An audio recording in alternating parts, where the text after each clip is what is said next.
The Hearts of Gold podcast is brought to you by the Grow and Share Network, produced by Off the Walter Media Productions. Welcome to Hearts of Gold. Today we have Makayla with us. Hi, Makayla.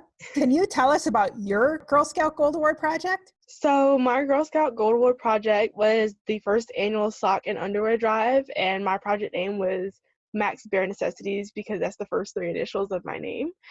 And of course from Jungle Book, Bare Necessities. But so what basically my team and I did was we collected socks and underwear from the community via donation drives, contacting people on Instagram and Facebook, Amazon wish lists, by any means possible, so that we could give back to 8 local schools here. They were elementary, middle schools, and high schools. And we collected about 520 plus socks and I believe 250 plus pairs of underwear. So I consider that very successful. And I worked alongside the National Honor Society, the PTSA at my school, the social workers at all the schools, along with the principals at all the schools.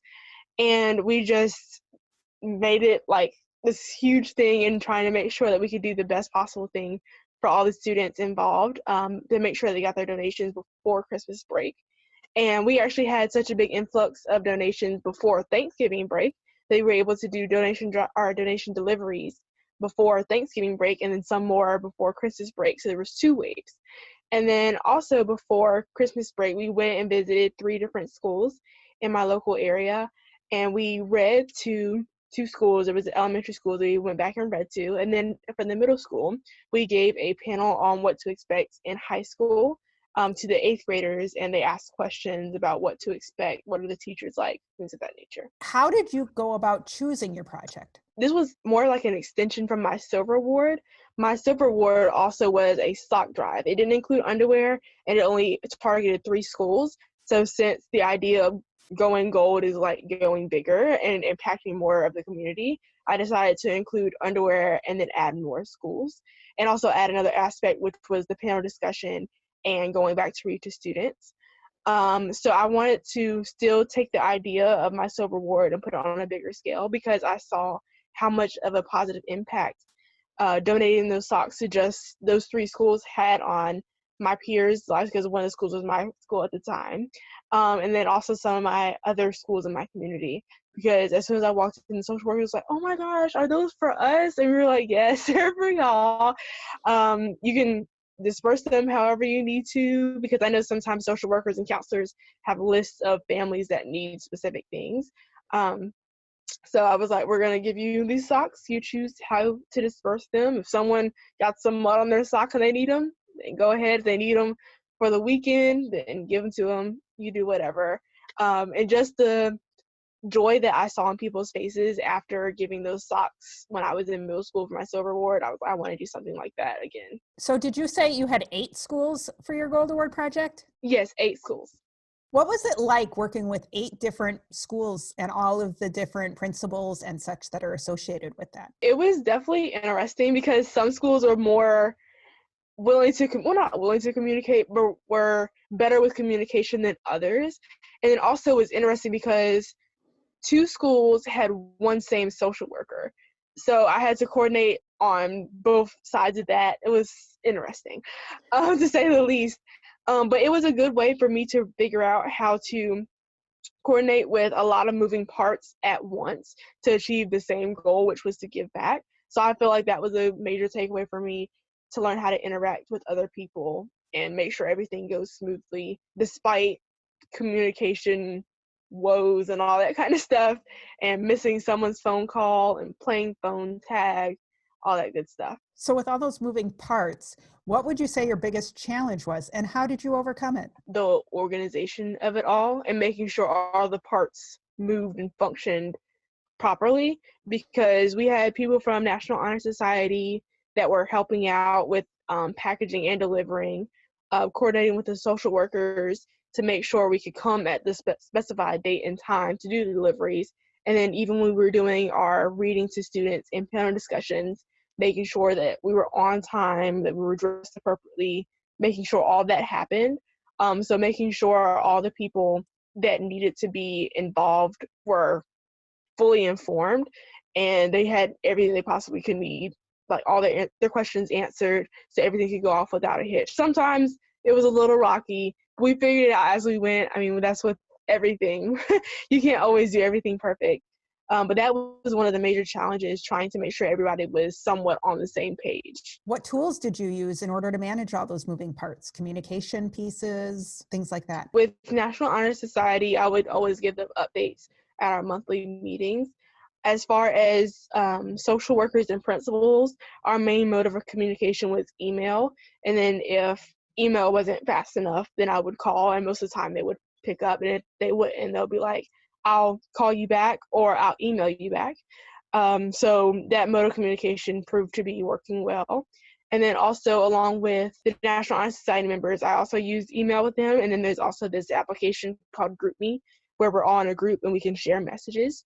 And then at the conclusion of my project, I used email once again to send out post-Gold Award surveys to figure out how successful my project was, what they liked, what they disliked, what they thought I could improve upon. And for the most part, the answers were across the board. So I feel like I did a pretty good job making sure everything was the same, no matter who I was talking to. Do you have a favorite memory or story from your project you'd like to share? Definitely reading to the kids, because that was something that I had not initially thought of with my project.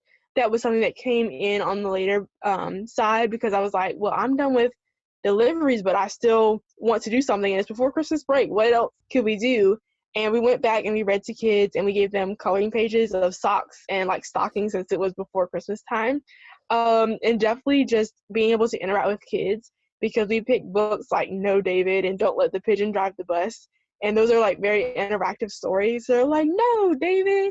And they're like shouting at you, but it's really cute. And then another good memory is just being able to go back to all the schools and be like, this is for you. You didn't have to solicit us to get donations. We picked you. So a lot of social workers are very grateful that they were one of the schools chosen to give donations to. What other Girl Scout experiences have you had? But I've gotten bronze, silver, and gold now, so the trifecta. I've gone on different Girl Scout trips. Surprisingly, I have not gone Girl Scout camping, at least not outdoors. We've done multiple sleepovers, but they've always been inside the church sanctuary. So that's been an interesting Girl Scout thing. Definitely lots of meetings, lots of texting, meeting up on weekends, going to movies. Some of them being like fun movies and some of them being like historical movies, like Hidden Figures and things of that nature.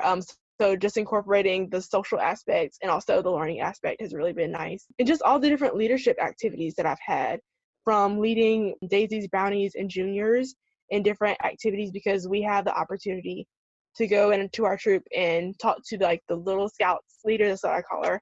And I'll be like, hey, can I come talk to the Brownies today about whatever? And she'll be like, yeah, sure. Just let me know like a blanket statement of what you're going to be talking about so I can tell parents, and just come. The meeting's at 1.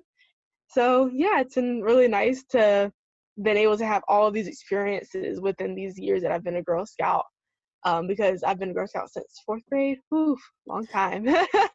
So I've learned a lot, gained a lot of friendships, met a lot of nice people. What do you think has kept you so engaged in Girl Scouts through high school? There's always been something that I can do. So for instance, like I'll be just sitting here, I'm like, I don't know what to do. My mom's like, well, work on something Girl Scout related. Let's find either a badge from your level, whether it be senior or ambassador, or a fun badge. So with the quarantine right now, there's lots of different quarantine badges that you can try and complete, different arts and crafts things. The college readiness badge, that was a new one, and that was one that I found successful, because it's something that is necessary, and then you also get the reward of getting the badge. So that was one of my favorite badges from being in high school and being a Girl Scout. But just the fact that there's always something that you can do is never a dull moment. You can always find something. My mom's in a whole bunch of different Girl Scout pages, because she's also a Girl Scout troop leader. So she's like, oh, I found this. Let's do this. Let's watch this. And I'm like, oh, okay. We have more things to do.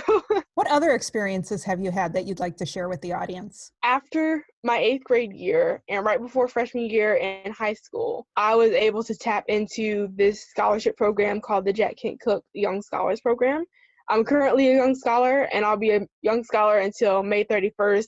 And on June 1st, I'll transition to being a college scholar through the same program, same foundation. And through the Young Scholars Foundation, I've been able to go somewhere different and explore talents and interests at different universities. So before freshman year, I went to Lafayette College in Easton, Pennsylvania. Summer before sophomore year, I went to Northwestern University. Summer before junior year, I went to the University of California at Berkeley.